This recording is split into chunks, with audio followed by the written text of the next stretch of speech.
So, di ba sa integ subject ninyo, napag-usapan niyo na ang pressure ulcer.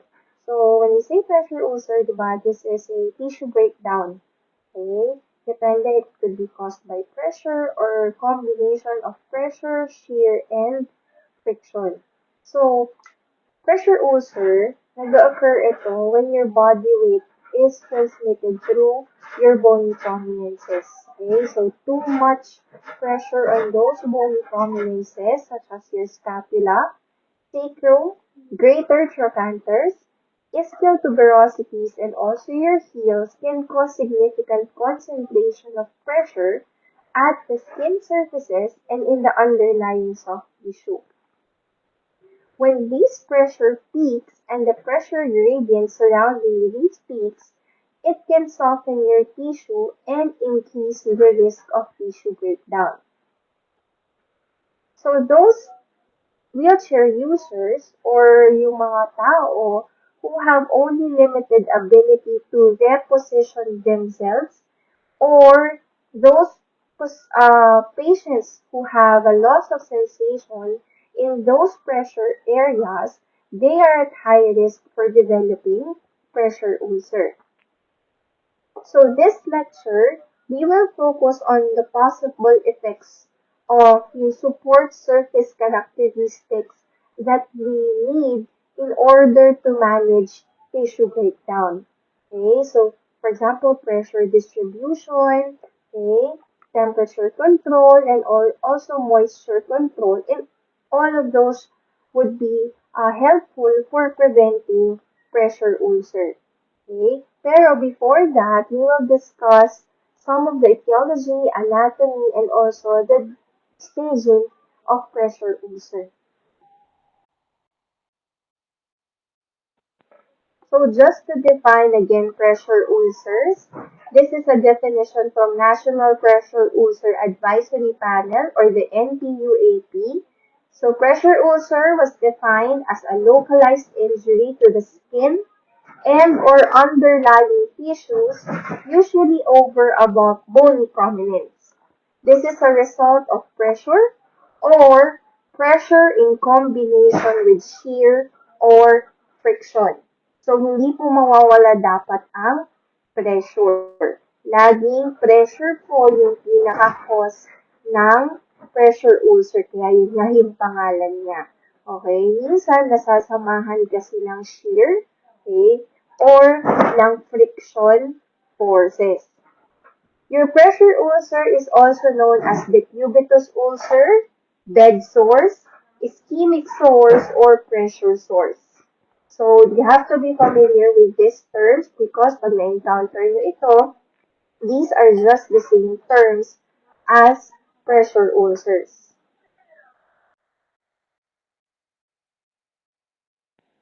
So just to review the anatomy of the skin, it is the largest organ in the integumentary system and also the whole body. This is the external covering of our body. So it has many functions. So ito po yung mnemonics na gagamitin natin. Pirates of Caribbean. P for protection. Okay, so syempre siya yung pinaka-external covering nga ng ating body. So it will protect us from hazards from the external environment. I for insulation, meaning it will give us thermoregulation. So, i-regulate nito yung body heat natin. So, it will maintain yung normal temperature inside our body. R for receptors in the wrist. Madami po tayong mga tactile receptors or mga sensory receptors located in our skin responsible for detecting different kinds of sensations such as your pain, light touch, vibration, etc. A for aids in homeostasis. Okay, so as I have said, parang related din siya with insulation. Okay, it maintains homeostasis or balance inside our body to regulate yung normal temperature na inside it. And also, T for temperature regulation. E for elimination of wastes. So, meron tayong mga pores within our skin. So, from there, lumalabas ang ating sweat and also mga oil or sebum. S synthesizes vitamin D. This is one important function of your skin. So, para po yung vitamin D coming from the sun, okay, magamit natin itong vitamin D na ito through the use of our skin. O for oil production, since within our skin, located po yung ating mga sebaceous glands, okay, or yung ating mga oil glands which is responsible for oil production. And C for cosmesis, meaning ito yung nagbibigay sa atin ng itsura. Okay? Siyempre kung wala kang skin, siyempre exposed yung inyong mga bones, muscles, joints, and ligaments, diba? Ang sama naman tingnan. So, isa to sa mga nagpapaganda po sa itsura natin. Okay? Let us review the different layers of your skin, starting with the epidermis. Your epidermis is the outermost layer of your skin. Okay? Meron siyang 5 layer. Okay? Wherein ang general features nito is it has a keratinized epithelium. Pag sinabi mong keratinized, okay, these are tissues that contains keratin. Okay? Keratin is what forms yung rigidity ng ating skin, and this is what also helps us in protecting, okay, from or in protection from the external hazards. It is also composed of epithelial cells and also melanocytes.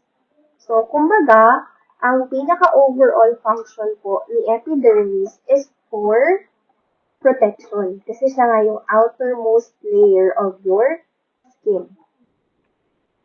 It has 5 layers. First layer, starting from the most superficial layer, is your stratum corneum, which is the most superficial. This is waterproof and it has protective characteristics, and also it contains keratin. The stratum lucidum, which is your second layer, is found only in your thick skin such as your palms and your soles. The third layer is the stratum granulosum, which is responsible for water retention and heat regulation. The stratum spinosum, this is the thickest epidermal layer, and this is the layer that protects your stratum basale. Okay? And lastly, the deepest layer of your epidermis is your stratum basale.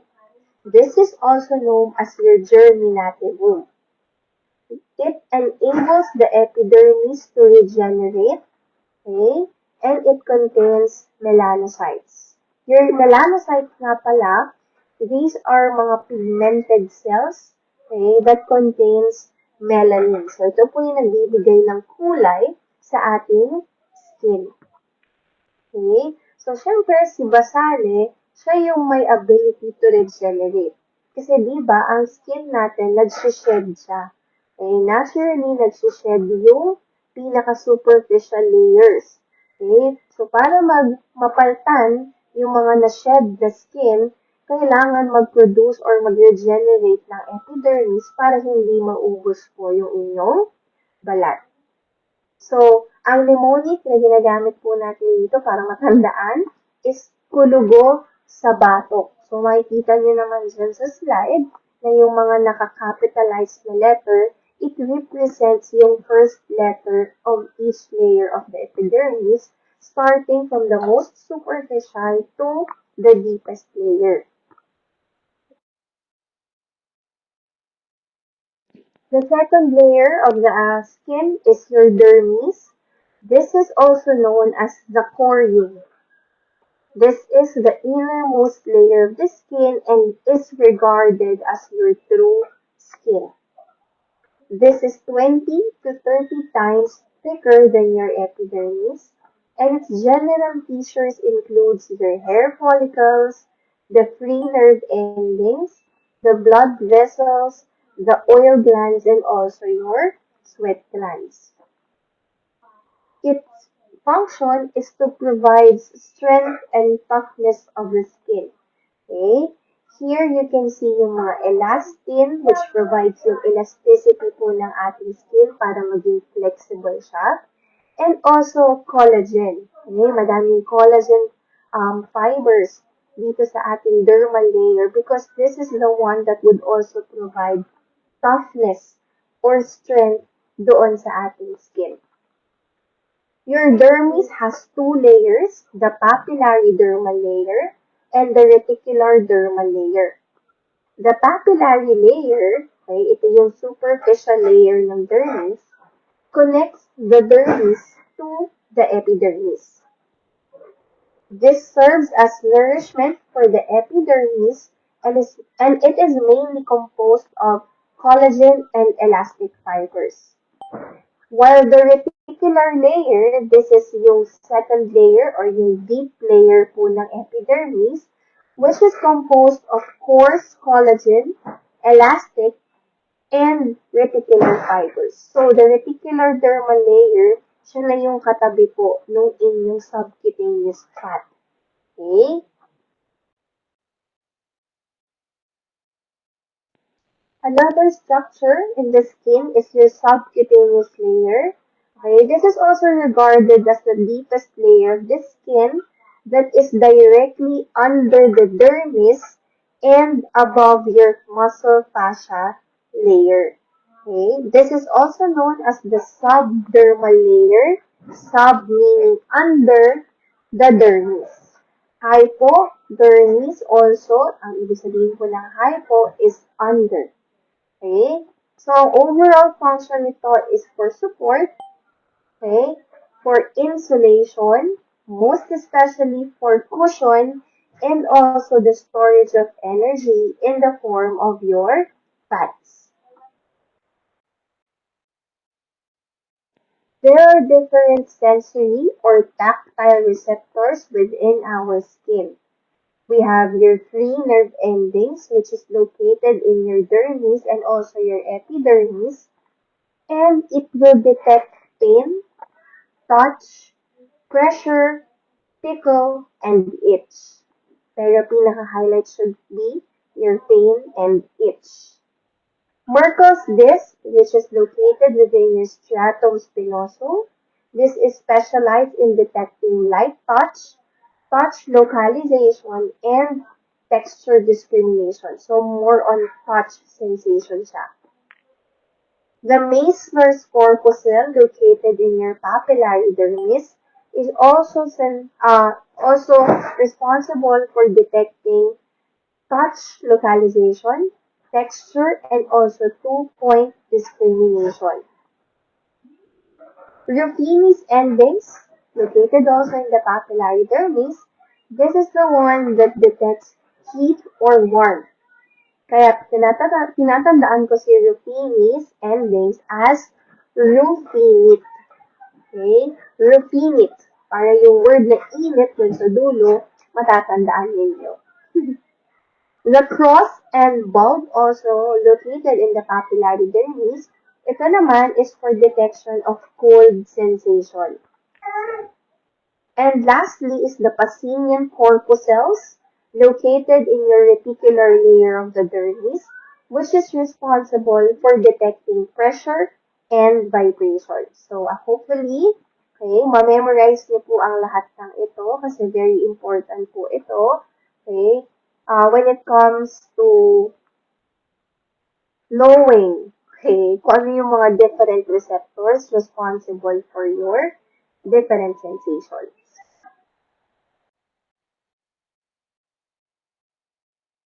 Para ma-classify natin ang pressure ulcer, gagamitin natin yung National Pressure Ulcer Advisory Panel Staging.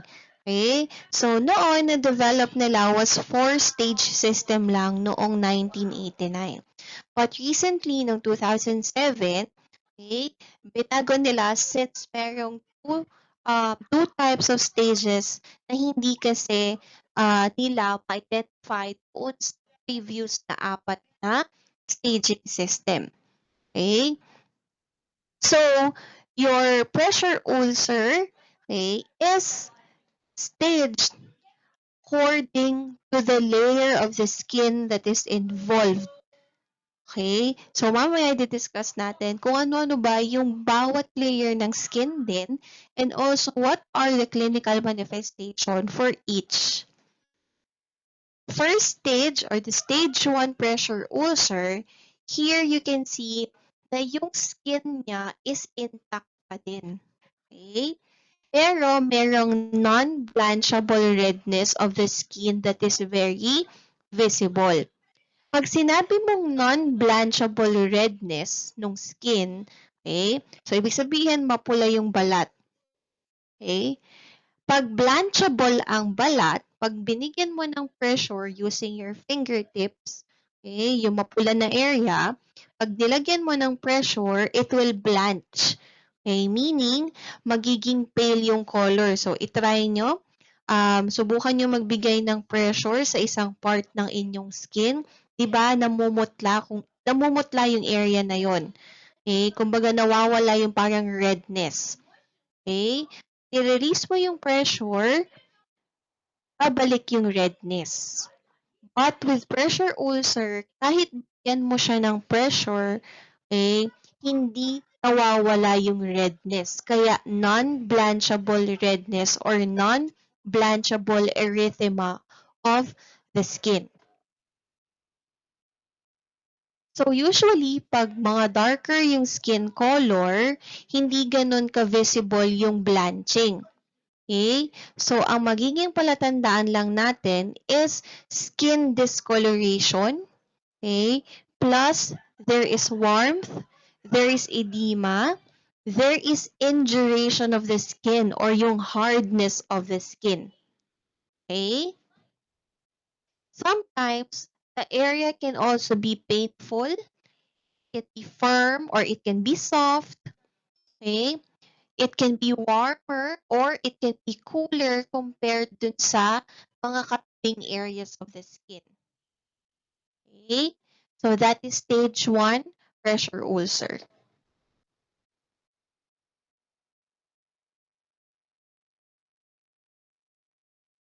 Stage 2 pressure ulcer can also be termed as a partial thickness skin loss of your dermis.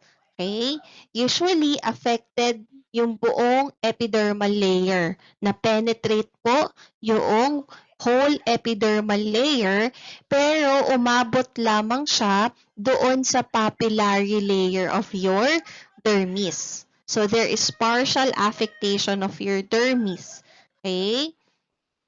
Your partial thickness loss, it usually presents as a shallow open ulcer with a red or pink wound bed without a slough or no slough. Pag sinabi mong slough, ito po yung collection ng nana.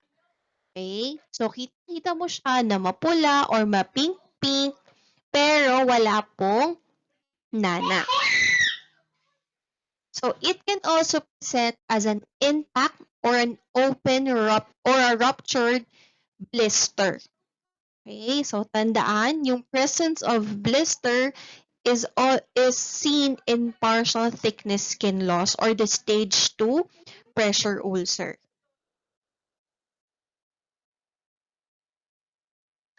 Stage 3 pressure ulcer naman is also named as full thickness skin loss. Okay, so the affected layer of the skin is your epidermis plus both layers of the dermis, which is your papillary and the reticular dermal layer. Here, pwede ring maapektuhan po yung subcutaneous fat, okay? But the bone, tendon, or muscle are not exposed. Okay? So with stage 3, again, epidermis, the whole dermis, and it may also extend up to the subcutaneous tissues only. Hindi na siya aabot sa bone, tendon, or muscles. usually present as a deep crater with or without undermining of adjacent tissue. Okay? Pag sinabi mong undermining or tunneling, okay, kumbaga, pag tinusok mo siya ng mahabang cotton buds or swab, okay, pagdating mo dun sa dulo, kaya mo pang pasok yung swab deeply doon sa sugat.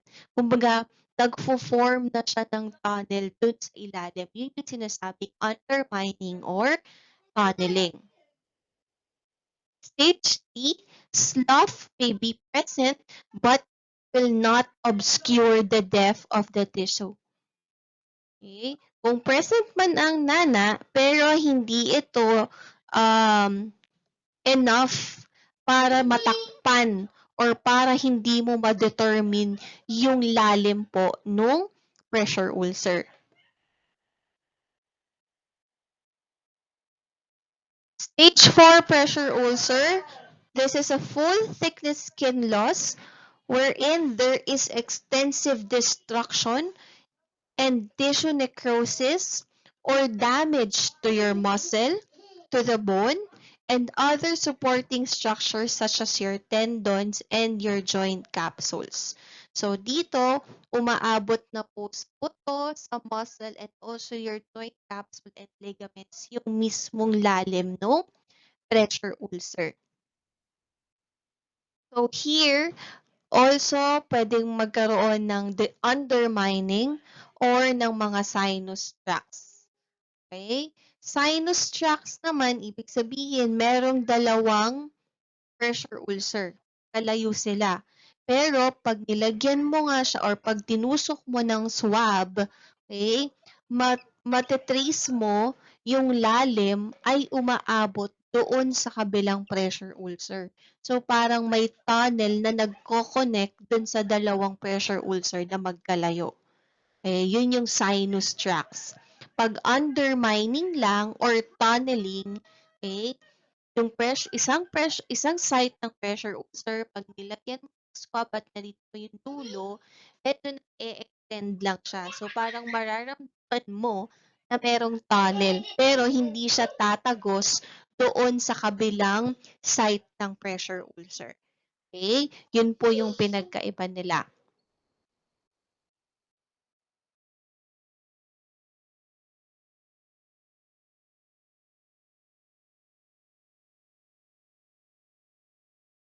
So, isa itong suspected deep tissue injury dun sa mga 2 stages na nadagdag. Okay? With suspected deep tissue injury, merong purple or maroon localized area of discolored intact skin or blood-filled blister due to damage of underlying soft tissue from pressure or shear. So usually kulay purple or maroon po ito. Okay? Tapos intact pa din yung epidermis. Okay? Yung whole skin is intact, walang butas. Okay? Pwedeng merong blister, pwede, pero intact pa din siya. Tapos, medyo parang, yung, alam mo yung kulay ng nabugbog. Okay? Yung pasa pala, hindi nabugbog.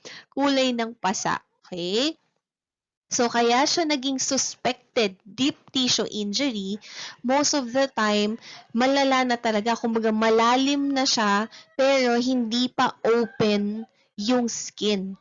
So, hindi malaman yung depth or yung lalim po nung injury. And the last stage would be unstageable. Okay? So here, there is full thickness tissue loss in which the base of the ulcer is covered with slough, which is a yellowish, tannish, grayish, greenish, or brownish color. Okay?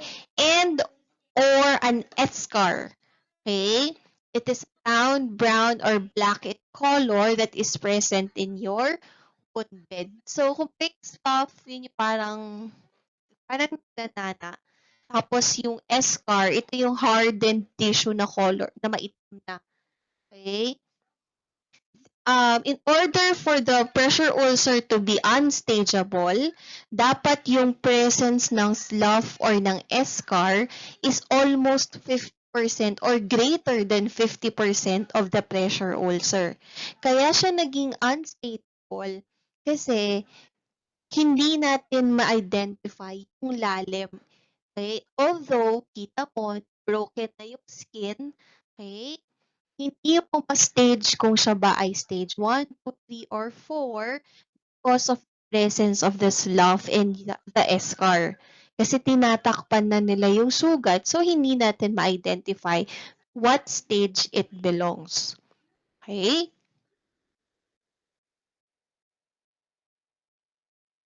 So, ito yung mga iba't ibang uri ng necrotic tissues na pwedeng makatakip, okay, or pwedeng mag-cover doon sa pressure ulcer.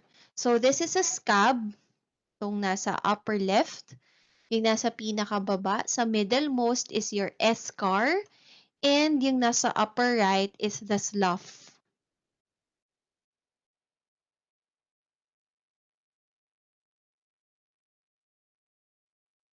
So next is the sites of pressure ulcer. So dapat po tandaan po natin ito kasi ito yung mga bony prominences na susceptible po for having pressure ulcers. So for example, kayo ay naka-encounter ng isang bedridden patient, okay, nakita niyo siya na lagi siyang nakasupine lang, hindi po tina-turn ng caregiver.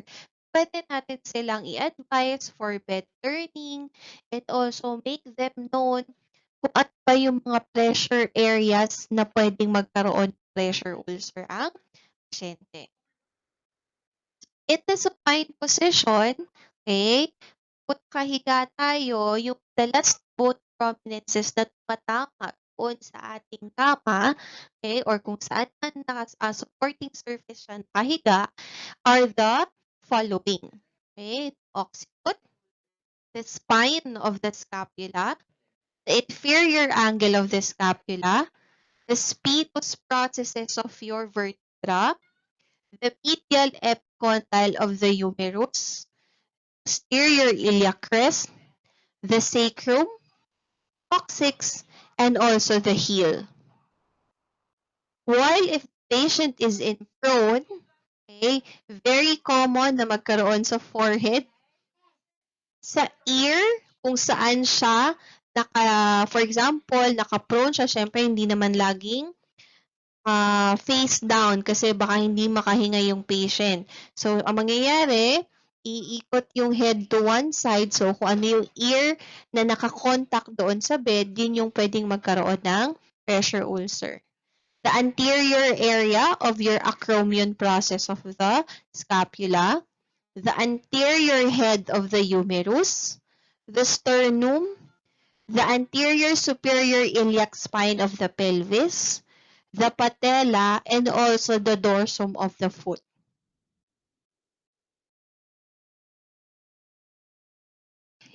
Inside lying naman, so same pa rin, the ears, kung ano yung nakakontak doon sa bed, the lateral acromion, the lateral head of the humerus, the lateral epicondyle of the humerus, okay, the greater trochanter, the head of the fibula, and also your lateral malleolus and your medial malleolus. Okay? So, isipin nyo, naka-sideline siya sa left.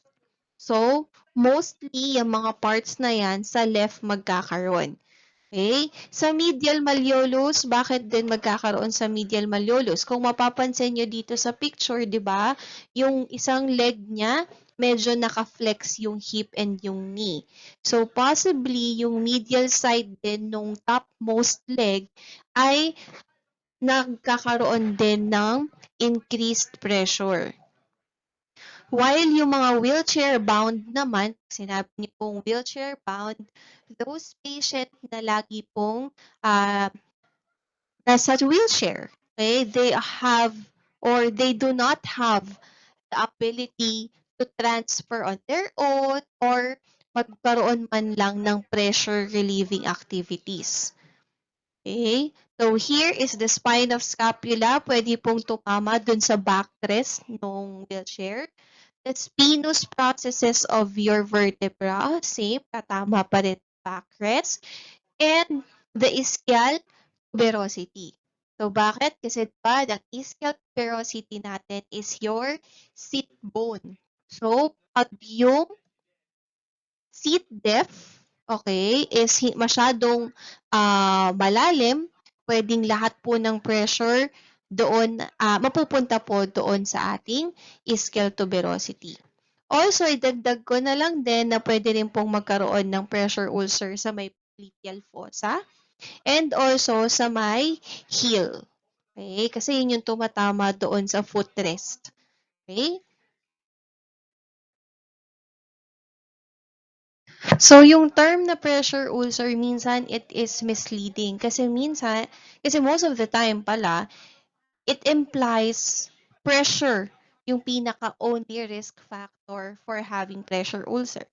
Pero in fact, yung characteristic ng tissue breakdown and yung ability ng wound, or yung inability of the wound to heal is multifactorial process.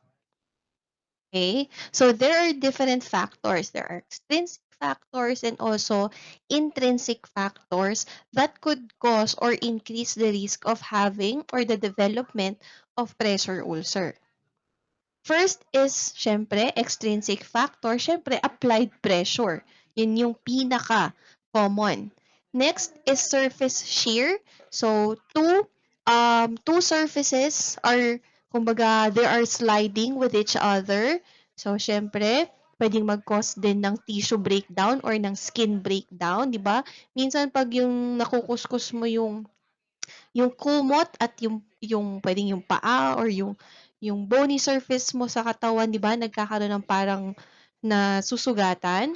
Friction, same lang din. Sliding of two surfaces. Local microenvironment, so medyo maliit yung ginagalawan ng patient, pwede ring mag-cause ng pressure ulcer. And it can also have a psychosocial factor. Okay, kumbaga if depressed yung patient, may anxiety, ayaw niya pong umalis sa bed, 'di ba may mga ganong patient? Okay? So nagiging isang risk factor din siya for development of pressure ulcer. The intrinsic factors naman, if there is muscle atrophy, so anong magiging consequence of atrophy? So nangyayari dito, lumiliit yung muscle, there is a tendency for weakness, okay? And weakness will also be the cause of being bedridden or inability to move. Okay? Impaired nutritional status. Si patient hindi masyadong kumakain. Okay? Wala siyang masyadong protein sa katawan.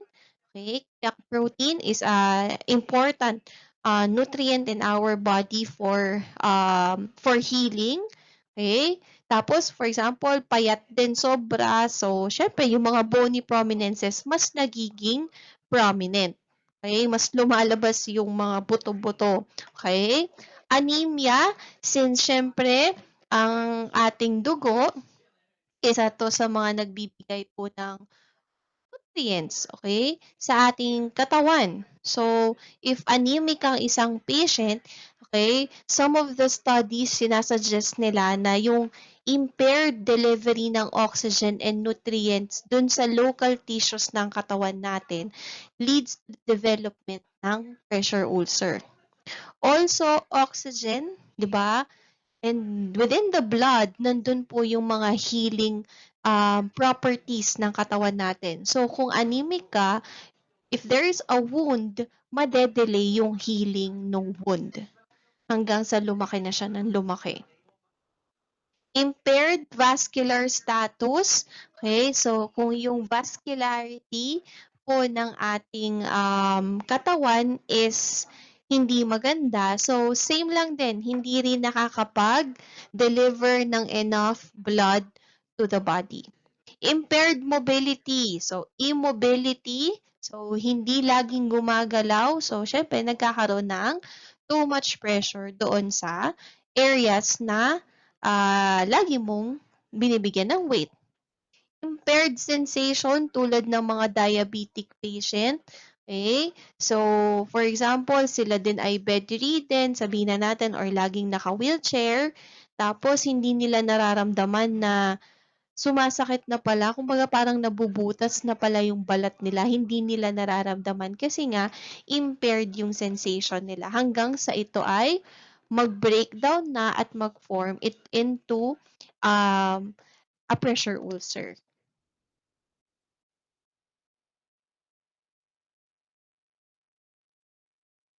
Since we have discussed na ang pressure ulcer development is a multifactorial process, so ang principles din ng treatment niya or yung process of treatment is a very complex one.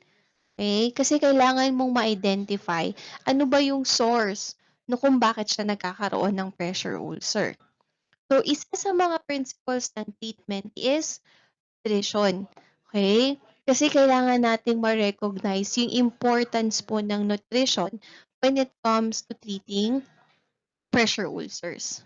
Okay? So, according to DELISA, okay, yung reference ko dito na ginamit, dietary protein plays an important role in healing of pressure ulcers. Hindi lang po sa pressure ulcer, but your protein is an essential part of your diet that is important po for tissue healing. So, kahit na anong wound pa ang meron ka, kahit na anong injury, protein is an important one nga kasi nga it will help your body to heal. Okay? So, ayan, dapat nadi-discuss niyo yan sa wellness, mga protein, carbs, fats, so ano yung importance nila. Recommendation is dapat ang isang patient na may pressure ulcer, dapat daw merong intake of at least 1.0 to 1.25 grams per kilogram of body weight per day of protein. So, yun yung recommendation. Kailangan din daw na mag-intake ng mga nutrients such as vitamin A, vitamin C, E, zinc, and arginine. So, yung mga yan, mga vitamins na yan, kung isa-search nyo, those are very important nutrients, okay, for tissue healing. Okay?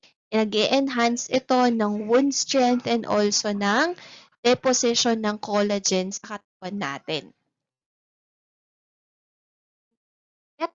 Impaired mobility. So this is a significant problem especially for those na merong mga neuromuscular weakness or yung mga patient na nag-undergo ng surgery. Kasi 'di ba most of the time sila yung mga temporarily nagiging immobilized. Okay? So, pressure relieving activities are useful for prevention and treatment of pressure ulcer. So, kailangan pong ma-highlight or masabi doon sa mga patients or doon sa caregivers nila yung importance of mobility or importance of movement. Okay? So, ang recommendation for those patients who are bedridden, okay, turning every 2 hours.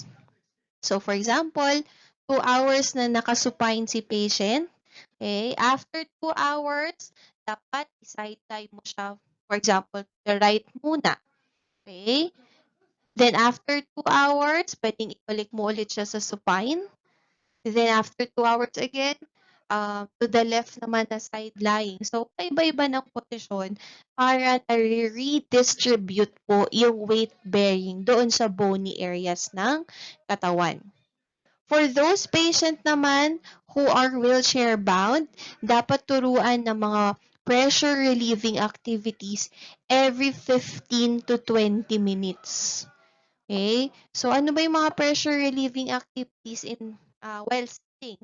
So, pwedeng si patient, kung talagang hindi nakakagalaw, gumamit ng yung tilt, ang tawag doon?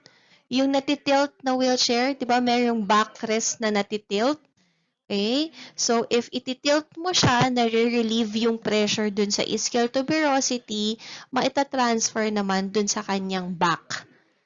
Okay? So, syempre, after 15 to 20 minutes, tatayo mo ulit or ibabalik mo sa 90 degrees yung kanyang backrest.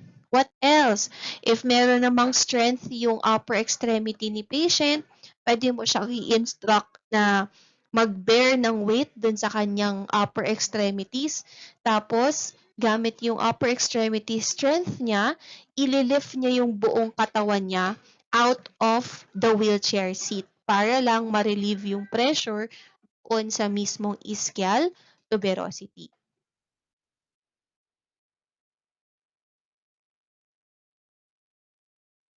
Okay? So, isa din sa mga dapat nating i-consider during treatment is wound care. Okay? Ang basic premise kasi ng wound care is to provide the most optimal environment for healing. So, yung mismong wound, okay, kailangan natin i-provide yung pinakagandang type of environment para ma-facilitate ang healing process. Unang-una, i-identify ang level of moisture. Kailangan mag-provide tayo ng moist environment. Okay? Ito yung standard care for pressure ulcer. Kasi it is believed na if moist yung wound, okay, magkakaroon or magfa-facilitate ito ng faster healing process. Unlike pag very dry yung environment ng wound, okay, hindi ito nakakatulong with wound healing. Okay? Again, moisture is needed for wound healing. Okay? Too much moist, hindi ito maganda. And very dry, hindi rin po maganda for wound healing. Another is debridement. Okay? Didebride natin or tatanggalin natin yung necrotic tissues, yung mga nabubulok na tissues. Okay? Like yung eschar, yung scab, and yung slough. Okay? So, there are different types. There are selective type of debridement and a non-selective type. Pag sinabi mong non-selective, okay, pati yung healthy tissues nade-debride or natatanggal. While a selective type of debridement, nasa-select mo, yung necrotic tissues lang yung tinatanggal. Sharp debridement, this is a selective type of debridement wherein it requires the expert of a clinician. Most of the time, yung mga trained po for wound care or mga doctor, sila po yung kumbaga may karapatan, they have the right or sila yung may ability na magtanggal po selectively ng mga necrotic tissue. So, gumagamit sila ng scalpel or mga scissors. Non-selective treatment naman, okay, there are different types din. Unang-una si irrigation. So, merong tool, okay, merong para siyang pump, merong straw sa dulo, meron itong water sa loob, tapos i-irrigate niya yung mismong wound. Okay? Ang recommended pressure is 4 to 15 PSI or tawag dito, 4 to 15, ano ba ibig sabihin ng PSI? Sorry, wait lang. Pounds per square inch. Yun yung ibig sabihin ng PSI. Pounds per square inch. So, kumbaga, yung 4 to 15 PSI, ito yung enough pressure para hindi mo masyadong ma-penetrate yung mismong muscle or yung mismong wound. Okay? Kumbaga, enough pressure lang ito. Kumbaga, parang sa pressure hose, di ba? Okay? Di ba masyadong malakas ang pressure hose? Na pag tinapat mo doon sa balat mo, pwedeng masugatan. Okay? So, here, syempre, hindi pwedeng ganun kalakas yung pressure. 4 to 15 PSI lang ang recommended. Chemical debridement naman, ito gumagamit ng enzymes, mga gamot, yung tinatawag na collagenase, travase, elase. So, yan ay mga pinapahid po doon sa mismong wound para matanggal yung necrotic tissues. So again, non-selective type of debridement sila kasi hindi mo mapipili yung yung necrotic tissue from the healthy tissue. Talagang pwedeng sumama yung healthy tissues. Autolytic debridement naman, so autolytic, gagamitin natin yung own body's phagocytic cells, okay, para labanan yung necrotic tissue. So dito gumagamit tayo ng mga hydrocolloid na dressing, okay, para ma-promote yung mga phagocytes ninyo. Biological treatment, here gumagamit naman po ng maggots. Okay, so yung mga uod na ginagamit talaga for debridement, kinakain po nila yon. Okay? So para sa akin, autolytic and also biological debridement are non-selective type also of debridement kasi pwede nila ding madamay yung healthy tissues. Okay? When it comes to debridement, ang i-debride lang naman natin is the necrotic ones. As much as possible, if malaki yung chance na madamay yung healthy tissues, pumili na lang tayo ng sharp debridement. Okay? Pero kung talagang hindi kaya at talagang madadamay, then non-selective type. Wound cleansing also facilitates removal of necrotic tissues, exudates any metabolic wastes away from the wound, thus it would promote wound healing. So meron tayong mga gamot, okay, also mga dressings para makapag-provide or para malinis po yung sugat.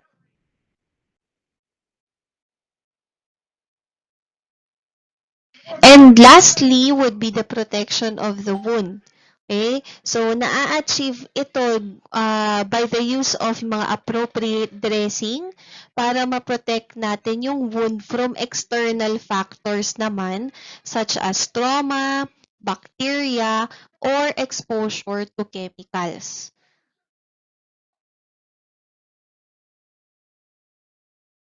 So, ito naman po yung different classes of available dressings, okay, na makakatulong para mag-provide ng protection doon sa wound and also makatulong para ma-achieve natin yung optimal moisture level ng wound. Okay? Aside from that, 'di ba, pwede rin silang mag-facilitate ng autolytic debridement. Yan. So, hopefully, napag-aralan nyo yan sa Integ. So, nilagay ko na rin dito para lang ma-remind po kayo. Yan. So, yan.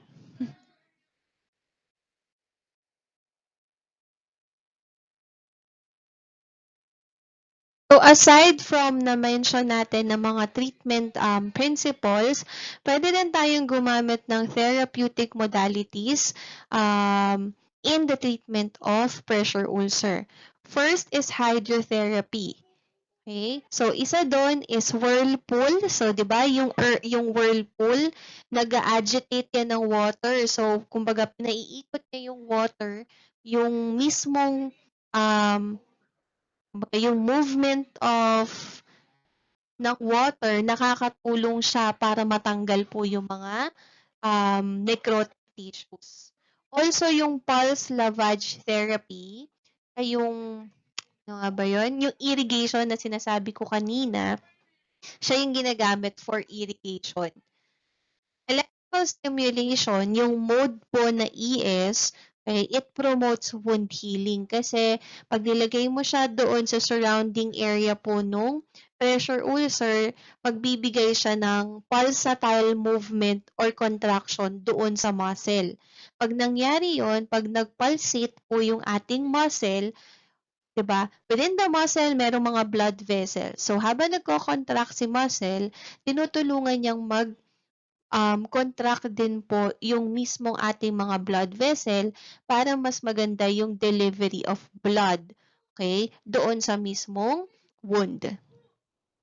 Negative pressure wound therapy. So, nagbibigay tayo ng negative pressure because it is believed that it facilitates drainage of wound exudates and also enhances wound healing. Kasi yung mga negative pressure, most of the time, hindi dyan nag-accumulate ang bacteria. Okay? Kumbaga, para kasing merong mga ang bacteria talaga ayaw nila ng mga negative pressure. Okay? Kasi within that area na nilagyan mo ng negative pressure, nawawala yung oxygen, so hindi sila nakakapagpadami yung mga bacteria. Therapeutic ultrasound. So, this is a deep heating property or yung deep heating property, sorry, ng ultrasound is theorized to improve the vascularity of the wound tissues, thus improving healing. So, meron tayong mode for continuous mode for ultrasound which provides deep heating. So, it promotes vasodilation, di ba? Ang heating or ang warmth, it promotes vasodilation or opening up of your blood vessels, thus increasing blood flow. Electromagnetic therapy. This has also been shown to increase blood flow, collagen formation, granulite infiltration in both, kumbaga, tinest nila in an in vitro and animal models, and they found out that electromagnetic therapy can also facilitate or induce healing. Yan. So, these are mga examples po ng mga na-discuss ko kanina na therapeutic modalities. So, yung nasa upper left, that's your whirlpool. So, pang lower extremity whirlpool ito. Yung katabi niya dito sa right side. Okay? So, ayan yung electromagnetic therapy. Okay? Then, yung sa upper right, ito na yung negative pressure. So, tinatakpan yung mismong wound at sinasak yung mismong pressure. Dito naman sa lower left, this is yung, ano nga ba ito? Yan, irrigation. Okay? And yung katabi niya is the pulse lavage therapy, kung saan nagbibigay din siya ng irrigating type of treatment. And itong nasa lower right, ito naman yung ultrasound. So, usually, inu-ultrasound nga yung wound para lang ma-facilitate yung healing. Okay, so dito na papasok yung assistive technology in the management of pressure ulcer. So, here, kailangan natin din maging aware, okay, of the appropriate seating system and mga mattress na pwede nating i-recommend po sa mga patients with pressure ulcer or those patient na mataas yung risk for having pressure ulcer. Okay? So, yan. So, meron tayong iba't ibang type of support surfaces na i-discuss sa following slides.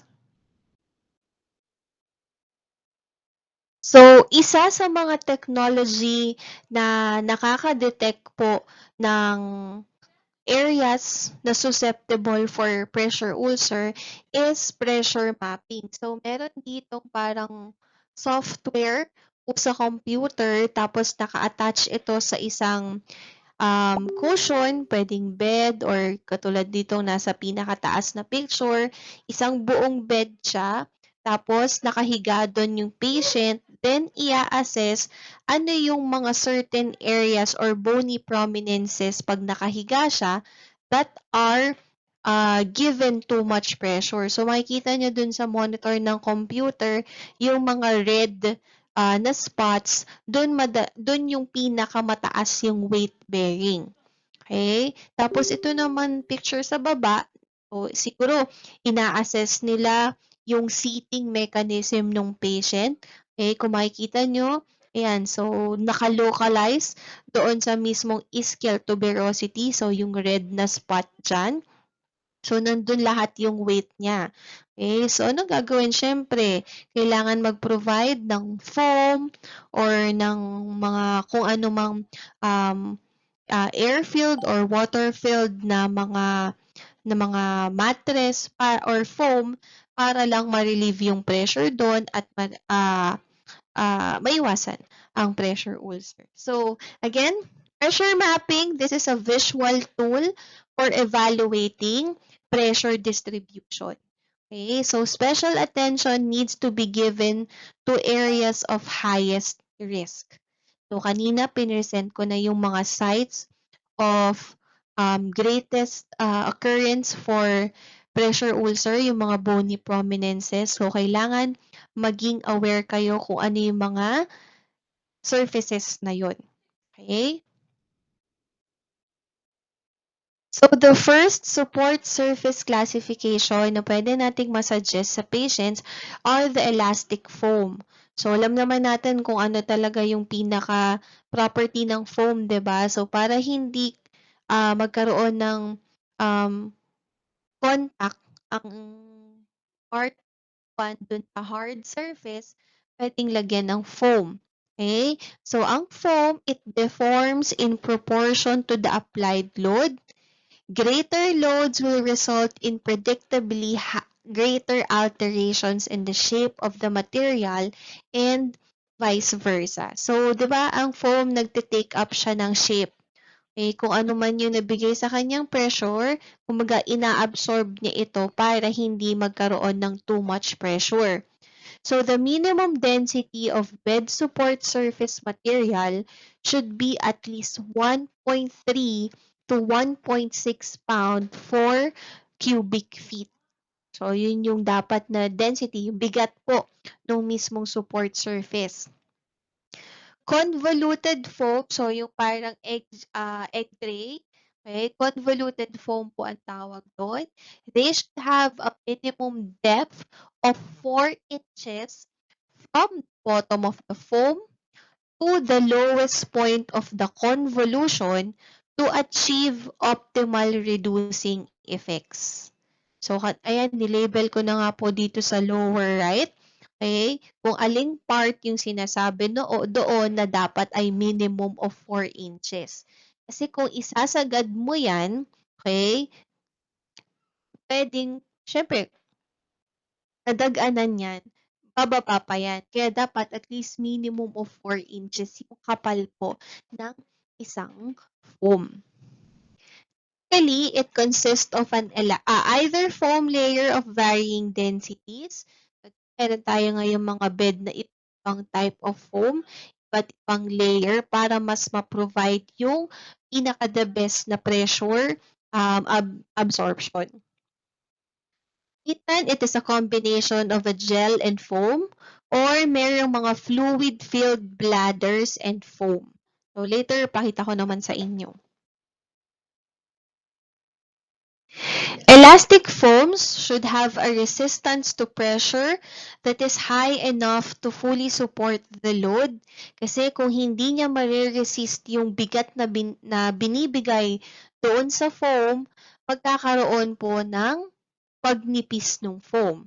Okay? Kung di man siya ninipis, kung bibigyan ko siya ng bigat at hindi niya kayang i-resist yung bigat ko, mafa-flat pa rin siya.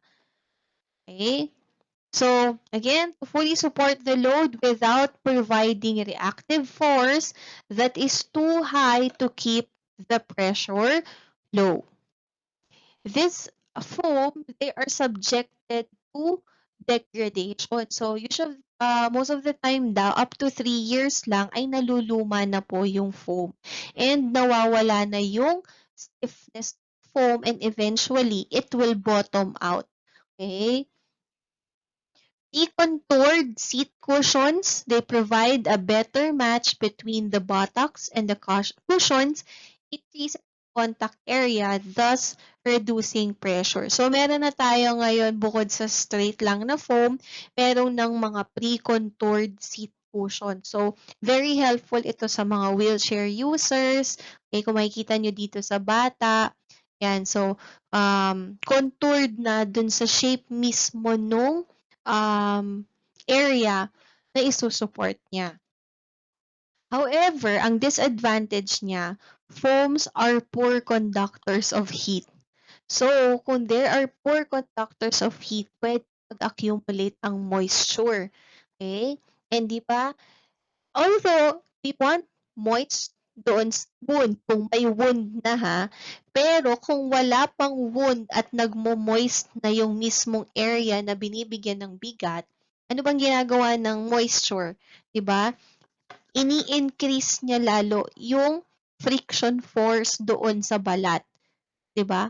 Kung laging basa, so ano mangyayari? Isipin niyo naligo kayo, sobrang tagal niyo sa banyo, 'di ba ang nangyayari dun sa ating balat, nagma-macerate siya. Okay? Tinatawag dun maceration or macerate. Yung nagiging kulubot yung mga balat natin. So ano nangyayari? Lumalambot po yung balat pag too much yung moisture. So magkakaroon ng increased penetration, yung bony prominences doon sa ating skin. So, dapat daw yung ating mga foam ay covered with two-way stretch covers or mismong covers para malesen yung heat dissipation po ng mismong foam.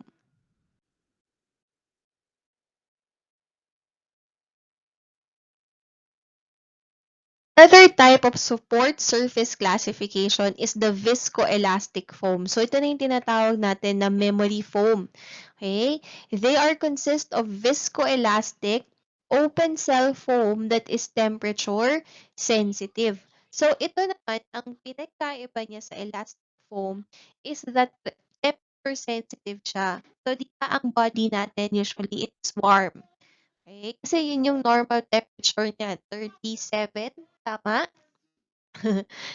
So, kung, kumbaga yung mismong foam, kung walang nakahiga, siya ay flat, okay?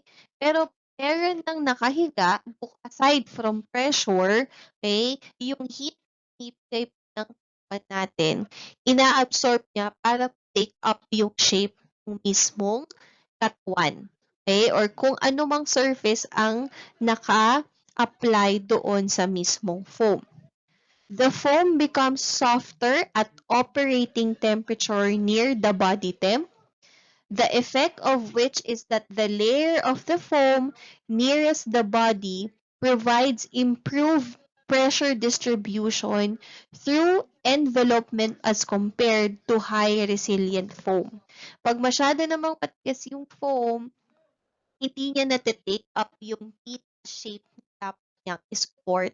Okay? Kung hindi niya nate-take up yung shape, hindi din niya nadi-distribute yung mismong pressure or yung mismong weight.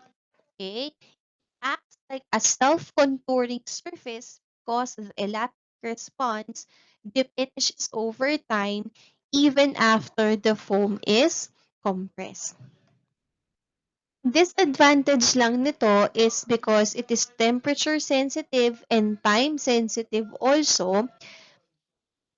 The response is that the desirable effects may not be realized when the ambient temperature is too low. So, if masyado namang, for example, syempre, yung body heat nga, pero yung mismong external temperature, yan, for example, sobrang taas ng aircon, baka hindi niya ma-perform ng maayos yung temperature sensitivity niya at hindi niya ma-take up yung mismong shape or yung distribution ng weight na kailangan niyang gawin.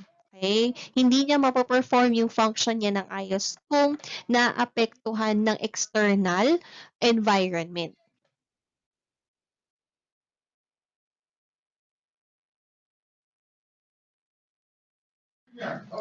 So, ang viscoelastic foam po, dapat may mean temperature increase of 2.8 degrees Celsius.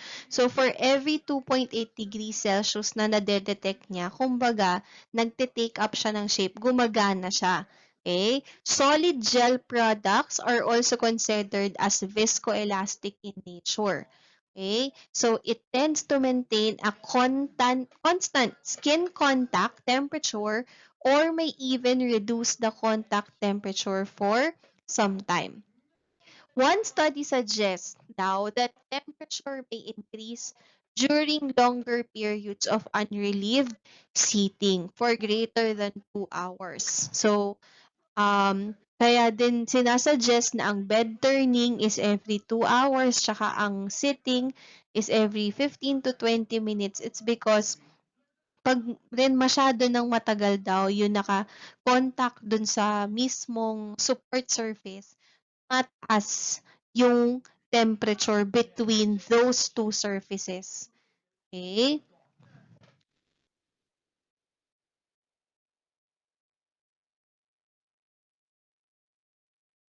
Fluid-filled products naman, so yung products pwedeng siya ay filled with water, with air, or other viscous fluid materials such as your silicone elastomer, silicone, or polyvinyl. So, yun yung mga pwedeng laman.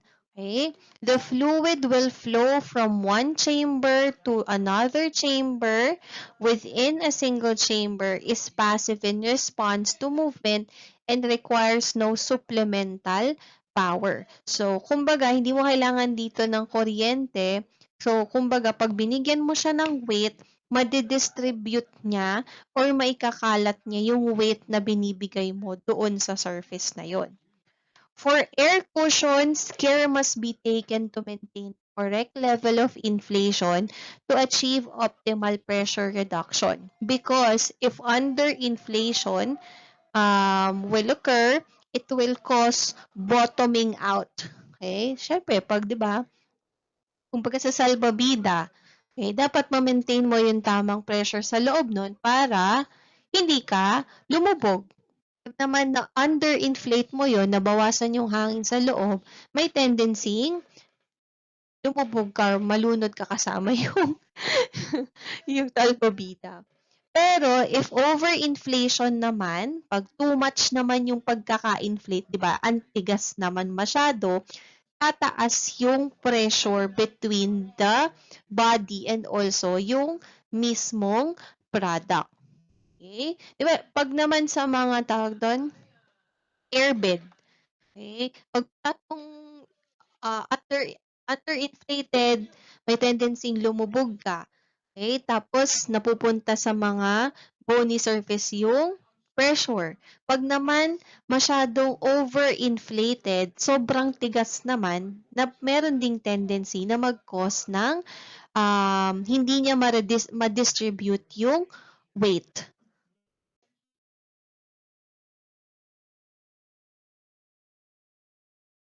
Makikita niyo sa picture, this is also a fluid-filled product. So, nung sinearch ko sa Google, so this is a water-filled product.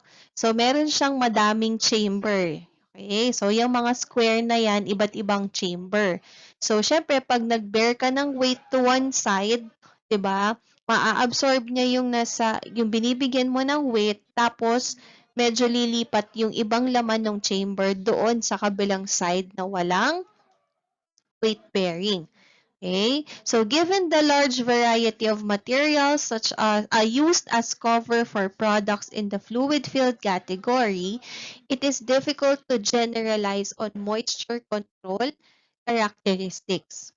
However, the insulating effect of rubber and plastic used in some fluid-filled products have been shown to increase the relative humidity due to perspiration. So again, if daw merong mga ginagamit daw na cover dito sa mga products na to ay rubber at plastic, mas mataas yung chance ng pagkakaroon ng moisture because of pinapawisan. Okay?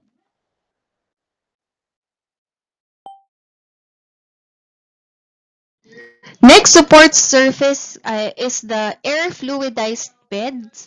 So, ito makikita nyo na sa mga hospitals to or kung sa mga bedridden patients na nasa bahay. Yan. So, it consists of solid particles, usually maliliit na glass, mga 75 to 150 millimeter, that is encased in a cover sheet. So, yung solid particles na yon, okay, they will take on the characteristic of a fluid when they are pressurized. Okay, so pag nilagyan na ng pressure yung mismong bed, yung solid particles na yon nagiging fluid type. Okay? So, feces and other body fluids flow freely through the sheet. So, in order to prevent bacterial contamination, the bed must be pressurized at all times and the sheet must be properly disinfected after use by each patient and at least once a week with long-term use by a single patient. So, ayun. So, nakaka-absorb din siya kasi ng feces and also ng body fluids. So, tumatagos dun sa sheets. So, para yung mga, tawag dun? Yung mga bagay na yon okay, mga fluids na na-excrete ng patient ay dapat malinis agad, okay, para ma-prevent ang bacterial contamination.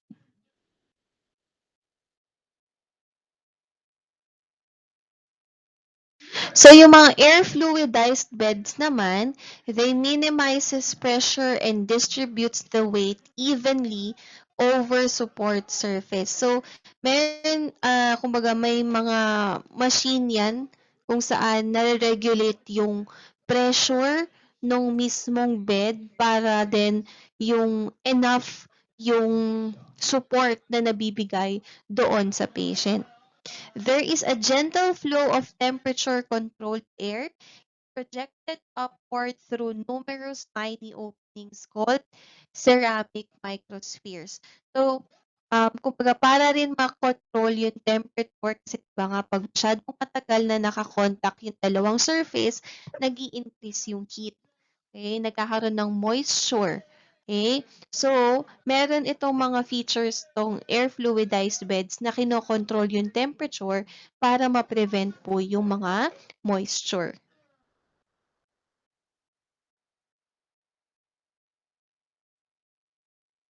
So here, another support surface classification is the air loss systems, wherein the support surface feature in which air passes through the pores of the cover material and it uses a series of connected air-filled cushions or compartments.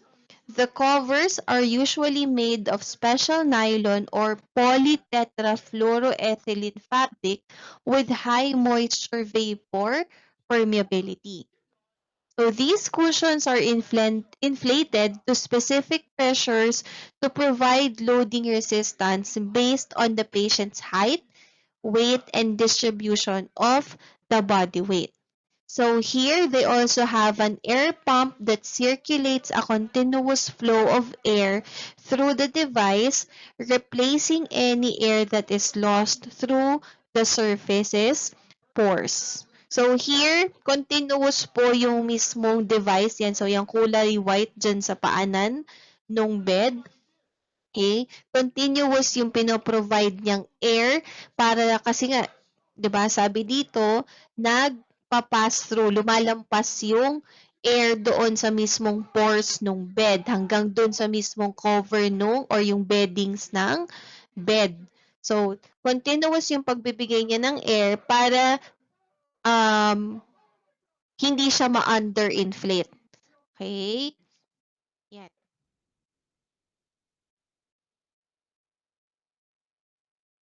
So the airless system, the material is very smooth. They have low coefficient of friction that is bacteria impermeable and very easy to clean. Okay? The volume of air may be adjusted to provide more or less immersion for the entire body for specific sections or even for individual chambers or cells. So, nare-regulate din pala yung marami siyang chamber kung mapapansin nyo. So, pwede mo din palang i-regulate which part of the body yung mas nabibigyan ng ng pressurization. For example, kunyari meron siyang bed sore sa kanyang heel. Okay? So, pwedeng yung pressure doon sa may heel, pwede mong i-adjust enough to support or makapag-distribute weight doon sa area na yon. The constant air circulation and evaporation tends to keep the skin from overheating. So, yun din yung isang function ng air loss system. The device with low air loss have been shown prevent buildup of moisture and subsequent maceration because yun nga tumatagos po yung air doon sa mismong product. Okay? So syempre yung enough air yung nilalabas air nakakatulong din para ma-dry up yung mismong or para ma-prevent po yung moisture. Pero not to the point naman na sobrang lamig niya. Hindi naman siguro ganun yun. Okay? Hindi naman yung parang balloon na nawala ng hangin. Hindi naman siguro ganun yun. Okay? So, regulated naman po kung ano yung nailalabas niyang air at yung pumapasok.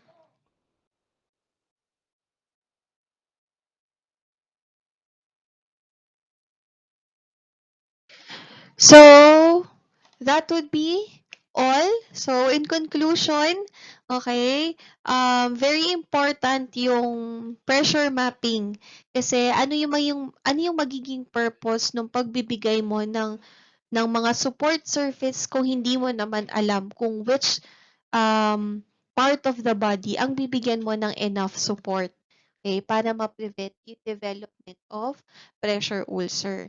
Okay? So for now, the best evidence regarding effectiveness nga ng mga support surface is that it decreases the incidence of pressure ulcer coupled with multiple measures of tissue response. So nakakatulong din sila para mag-facilitate ng wound healing, okay? And also ma-provide mo yung or ma-decrease mo yung yung risk of having pressure ulcer. Okay? So that would be all. Yan lang po yung discussion natin today. So again, yung quiz po would be on Wednesday. That would be May 3. May na yun, tama. May 3, 2023. Okay, so to be announced pa rin kung tayo ay magfe-face to face on May 3. I-message ko na lang po kayo. Pero again, for sure, merong quiz 1 at quiz 2. Yung quiz 1, ang topics po doon would be universal design and the Americans with disabilities. At ito yung magiging quiz 2. Sorry, quiz 2 and 3 na pala kasi 'di ba? Quiz 1 nga yung attendance nyo noong Revalida. Okay, so yung mga umattend po, may automatic, meron na po kayong quiz number 1. Yan. So that will be all again today. So kung meron na lang po kayong questions, okay, na dito sa diniscuss ko, you can just PM me, okay? Or paulit-ulitin nyo lang po yung video kung meron kayong medyo may mga na-miss kayo. Okay? So, again, that's all. Thank you again for listening. See you again soon and bye-bye!